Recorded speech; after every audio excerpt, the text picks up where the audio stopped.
Hello students, I am here with the next video of the chapter log।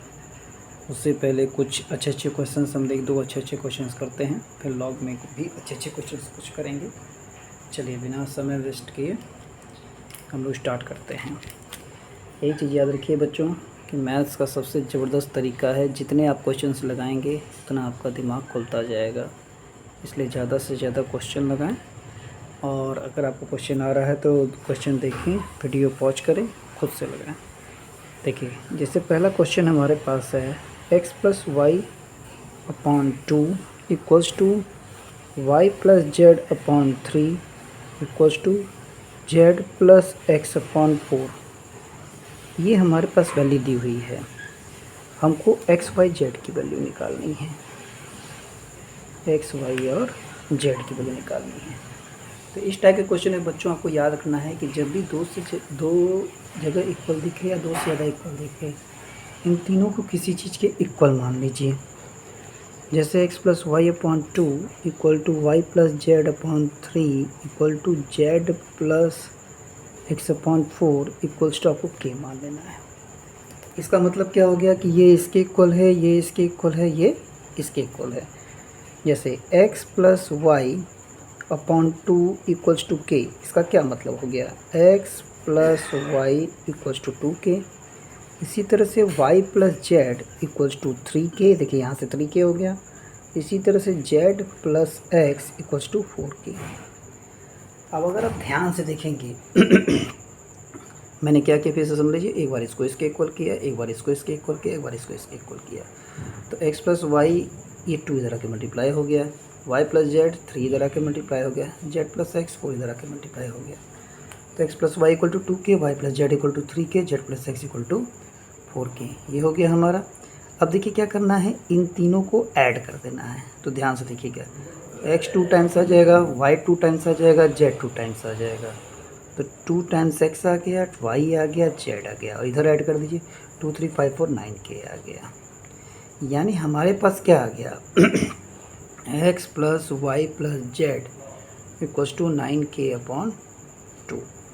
ये हमारा आ गया equation number 1 या 2 3 जो भी मानना है मानिए।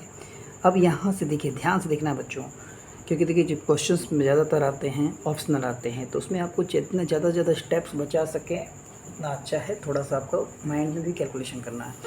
अब देखिए जैसे लिखा है x प्लस वाई अपॉन 2, यानी यहाँ से आपका x प्लस वाई की वैल्यू कितनी आ गई, 2k। यहाँ है 3x प्लस वाई 2k है, वाई प्लस जेड थी, बस एक बार वो वैल्यू रख के माइनस करते चलें। अब एक बार x प्लस वाई हम क्या रखेंगे, 2k। तो देखिए मैंने लिखा 2k plus z equals to 9k upon 2, यानी z हमारा क्या आ गया यहाँ पे 9k अपॉन 2 माइनस 2k, यानी 9k अपॉन 2 माइनस 2 2 जा 4k। एलसीएम लेने के बाद तो 9 माइनस 4 5k अपॉन 2, ये हमारा z का वैल्यू आ गया। एक्स वाई जेड का रेशियो निकालना है, ठीक। अब आते हैं, अब इसी तरह से हमारे पास x plus y plus z जो है वो 9k अपॉन 2 है। यहाँ से y प्लस जेड की वैल्यू रख देंगे। y प्लस जेड देखिए हमारे पास यहाँ कितना है, 3k है। 3k equals to 9k upon 2, ये 3k उठ के उधर चला जाएगा, तो यहाँ पे आ जाएगा x equal to 9k upon 2 minus 3k। फिर से एलसीएम लिया तो 9k माइनस 6k अपॉन 2, यानी कितना आ गया बच्चों, 3k अपॉन 2। इसी तरह से x plus y plus z में हमारे पास 9k अपॉन 2 है। इसमें क्या करेंगे हम लोग, z प्लस एक्स की वैल्यू रखेंगे। देखिए ये z प्लस एक्स, तो z प्लस एक्स हमारा 4k है, 4k plus y equals to 9k upon 2। तो यहाँ से y क्या आ जाएगा, 9k अपॉन 2 माइनस 4k। तो ये हमारा आ गया 2 4 जा 8, 9k माइनस 8k अपॉन 2, यानी क्या आ जाएगा, ये k अपॉन 2 आ जाएगा। देखिए सिंपल मैथमेटिक्स है, थोड़ा सा आपको शांत होकर करना है। अब देखिए हमको क्या निकालना है, x is to y is to z, ये लगाना है। अब x is to y is to z लगाना है बच्चों। तो x की वैल्यू देखिए यहाँ कहाँ पे हमारे पास था, ये था 3k upon 2, 3k upon 2। y की वैल्यू हमारे पास थी k/2, z की वैल्यू हमारे पास थी 5k/2। देखिए कैसे तुरंत करते हैं, तीनों में अपॉन में 2 है, ये तीनों में हट गया, तीनों में k है, ये भी हट गया, यानी आपका रेशियो क्या आ गया 3:1:5। आई होप सो आप लोगों को ये अच्छे से क्लियर हो गया होगा। बहुत अच्छे, देखिए अच्छे अच्छे क्वेश्चंस हैं, आपको जिस तरीके से समझ में आ जाए, ये बताने में इतना टाइम लगेगा, प्रैक्टिस हो जाएगी तो फटाफट आप कर लेंगे। चलिए अगला क्वेश्चन देखते हैं।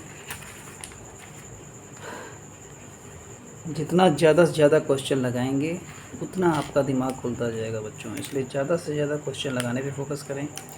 अब देखिए एक और अगला टाइप क्वेश्चन आता है, a/b+c = b/c+a बराबर c/a+b। आपको इसे पता करना, find numerical value of ratio. Find numerical value of ratio.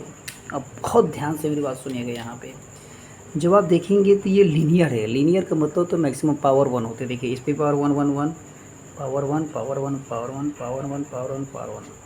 जब लीनियर एक्सप्रेशन रहे तो आप सीधे सीधे न्यूमरेटर में सारे ऐड कर दिए, डिनोमिनेटर में सारे ऐड कर दिए, चुटकियों में आंसर आएंगे। हमने क्या बोला अगर लीनियर एक्सप्रेशन है, लीनियर एक्सप्रेशंस हैं, अगर लीनियर है, directly they can be added, directly they can be added, ये आपको याद रखना है, दे कैन बी एडेड। ठीक, अब सीधे सीधे न्यूमरेटर में न्यूमरेटर ऐड कर दिया, डिनोमिनेटर में डिनोमिनेटर ऐड कर दिया। देखिए न्यूमरेटर ऐड किया a+b+c, ये आ गया b+c+a+c+a+b। तो ऊपर तो आपका a+b+c है, नीचे अगर ध्यान से देखेंगे तो 2 टाइम्स a+b+c आ गया। तो हमारा आंसर कितना आ जाएगा, आप देख लें हमारा आंसर कितना आ जाएगा 1/2। फटाक से कुछ नहीं सोचना, इससे के वैल्यू भी नहीं, के से लगाएंगे तब भी आ जाएगा, लेकिन अगर हमको डायरेक्टली अगर ये वैल्यू पता है तो हम लोग इसको ऐसे कर सकते हैं। ठीक है, चलिए अब हम लोग आते हैं लॉग के क्वेश्चन पे। लॉग के कुछ प्रॉपर्टीज़ पे, कुछ प्रॉपर्टीज़ तो मैंने बताया ही है, थोड़ा बहुत मैं आपको एक बार हल्का सा रिविजन करवा देता हूँ। जैसे हमने लॉग में क्या पढ़ा था, ये हमारा 6² = 36 है, ये एक्सपोनेंशियल फॉर्म है, 6 का स्क्वायर करके 36 आ रहा है। यानी अगर मान लीजिए ये a⁴x हमारा n है, a हमारा बेस दैट इज़ 6, x हमारा पावर दैट इज़ 2 और 36 n आया। इसी को हम लोग दूसरे टर्म में ये कह सकते हैं देखिए ये हमारी वैल्यू है, ये हमारा, इसको हम लोग दूसरे टर्म में ये कह सकते हैं log n के बेस a का क्या एक्सपोनेंट। बात को समझिएगा, a⁴x = n है तो log n के बेस a पे उसकी वैल्यू कितनी है। तो यहाँ पे क्या आ रहा है, देखिए एक्सपोनेंट है, तो यहाँ पे ध्यान से देखिए, अगर इससे इसको रिलेट करें, n हमारा 36 है, यानी log 36 का ये 6 अगर बेस लेते हो तो एक्सपोनेंट क्या आ रहा है 2, या दूसरे लैंग्वेज में कहते हैं 6 का कितना पावर 36 आता है, बेस एक्सपोनेंट। ये तो छोटी छोटी चीज़ें ऑलरेडी हम लोग डिस्कस कर ही चुके हैं। चलिए अब अगर मान लीजिए एंटी लॉग क्या होता है, लॉग का उल्टा, तो एंटी लॉग एक तरह से समझिए तो वो एक्सपोनेंशियल फॉर्म को ही एंटी लॉग कहते हैं। यानी अगर हम ऐसे लिखें anti log of x⁴a to the base a, इसका क्या मतलब है, इसका मतलब डायरेक्टली इसको कुछ नहीं है, जो हमारा एक्सपोनेंशियल फॉर्म को ही एंटी लॉग के फॉर्म में, लॉग का उल्टा। लॉग का उल्टा क्या होता है, एक्सपोनेंशियल फॉर्म। एक्सपोनेंशियल फॉर्म को लॉग के टर्म में ले सकते हैं, लॉग का उल्टा एक्सपोनेंशियल फॉर्म हो गया, यानी लॉग का उल्टा ही एंटी लॉग होता है, यानी anti log x to the base a = a⁴x। ठीक, आई होप ये चीज़ आपको क्लियर हो गई होगी। चलिए एक छोटा सा क्वेश्चन लेते हैं तो आपको ज़्यादा क्लियर हो जाएगा। जैसे मान लीजिए मैंने लिया anti log of 4/3 to the base 27। ये है बच्चों, देखिए क्या करना है, बेस 27 है, एंटी लॉग ऑफ 4/3, तो बेस मेरे को बेस वैल्यू नहीं दीजिए 27 और ये 4/3 क्या हो गया, एक्सपोनेंट हो गया। अब इसको हम लोग कई बार आप लोगों ने किया होगा, जो टूटे उसको तोड़ दीजिए। जब उसको तोड़ेंगे तो 3 की पावर 3 आएगा, और पावर में 4/3 है ही, और ये आपको अच्छे से पता होगा पावर पावर मल्टीप्लाई हो जाता है, तो 3 कट जाएगा, 3 की पावर 4 आ जाएगा, जिसकी वैल्यू होती है हमारी 81। आई होप सब लोगों को क्लियर हो गया होगा। चलिए बिना टाइम वेस्ट किए कुछ और अच्छी अच्छी प्रॉपर्टीज़ को देखते हैं। जैसे ये मैंने बता चुका है, फिर से मैं एक बार रिवाइज करवा दे रहा हूँ। जैसे log n to the base n है, मान लीजिए जो भी नंबर है उसका बेस और सेम है log के साथ है, तो उसकी डायरेक्टली वैल्यू 1 आ जाती है, डायरेक्टली वैल्यू 1 आ जाती है। फिर याद होगा आप लोगों को, मैंने एक चीज़ सिखाई थी कि log a to the base b है, इसमें 3 कंडीशन होती है। पहली कंडीशन ये जो है हमारा a, वो हमेशा 0 से बड़ा होना चाहिए। 0 से बड़ा यानी पॉजिटिव नंबर होता है। जो बेस है वो 0 से बड़ा होना चाहिए, और बेस कभी भी 1 के इक्वल नहीं आना चाहिए, कभी भी 1 के इक्वल नहीं आना चाहिए। ठीक है। अब आगे देखिए। अब जब हम आगे बात करते हैं, ध्यान से देखना है बच्चों, प्रॉपर्टी में कुछ बस प्रॉपर्टी में देख लो, कुछ क्वेश्चंस करवाऊँगा। जब हम आगे बात करते हैं, जैसे लिखा मैंने log a power m to the base n, ये आपको याद होगा, ये पावर यहाँ पे चला आता है, यानी m log a to the base b ये लिखते हैं, ये पावर है। अब अगला बहुत ध्यान से सुनिएगा, ये पावर कहाँ पे था, इस नंबर पे। इसको मालिक मान लीजिए, इसको नौकर मान लीजिए। मालिक के पावर में m है, तो मालिक की पगड़ी जो थी उछली तो यहाँ पे सीधी आ गई। अब क्या हुआ कि a है और ये b अब नौकर के ऊपर पगड़ी है। जब याद रखिएगा, नौकर के ऊपर जब पगड़ी उछलेगी, जब ये नौकर की पगड़ी उछलेगी तो इधर आएगी तो उल्टी हो जाएगी। ये नौकर का तो बेचारा नौकर पलट गई। तो इसको आप ऐसे ही लिख सकते हैं, 1/n log a to the base b। इसको याद करने के लिए आप मन किसी तरीके से भी लिंक कर सकते हैं। समझ आ गया होगा मेरे ख्याल से आप लोग को। एक और चीज़ आपको याद रखनी है बच्चों, जैसे a log b to the base, मतलब ये पावर में है।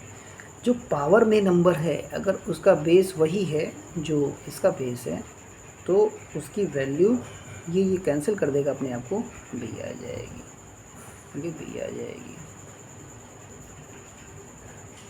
ठीक, चलिए आगे हम और अच्छे क्वेश्चंस के साथ आएंगे।